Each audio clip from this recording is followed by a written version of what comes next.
samar kwaban ka samar kwalba in dai ba kanka cikin mangyada ba mai sanyi ba za kai bayani sai in jikin ka bai sami ba.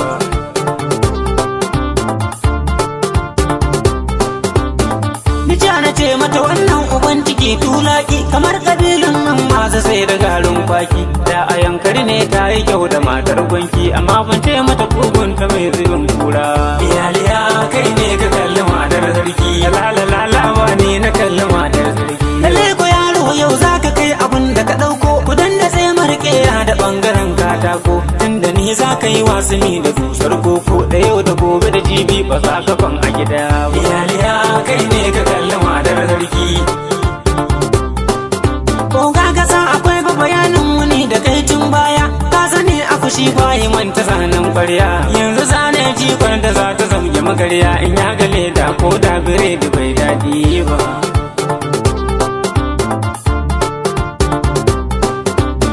Batun jikon nan da kai wa bishiya ta yi bawo na ga kazar da ka samu goruba ta dawo za na fara gyaɗan nan saboda tsadar bawo in kunce kulli ba shawara nake nema ba.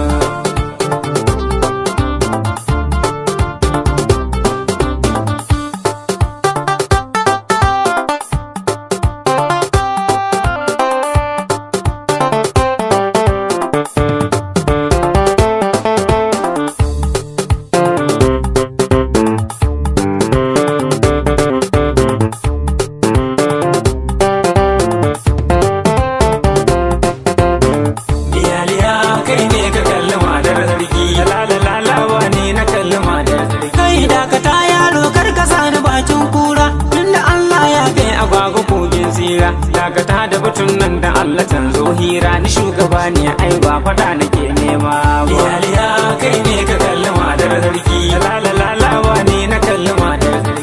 Ba fahimta ba wai me ake nufi ne sarki yaya sai yi bayani kana taba mai birki tuntunin da amana da da ina ta mafarkin akwai abin da yake kai ya zo da ban gano ba. Iyaliya kai ne ka kalli matar sarki lalalalawa ne na kalli matar sarki. A'a wato bayanin da yake nufi akwai wata rana ne da wan mai da waziri za mu taron suna sai kwatsam na ga kaza baka tana kallo na dai shiru na yi zugun na waiwaya bayana na san magauta kuma sun dade suna nema na to a sa'in kuma goruba tana hannu sai na jefi kazar ba wai yana nufin komai ba. Iyaliya kai ne ka kalli matar sarki lalalalawa ne na kalli matar. Jama'a na tsayar da batun nan ku daina zargin ɗana yana da tarbiyya kar a dagula mai suna zo ta honan dan baba marmako ta waje na ku jala yaro ba shi ya kalli matata ba. Iyaliya kai ne ka kalli matar sarki ku jala yaro ba shi ya kalli matata ba. Iyaliya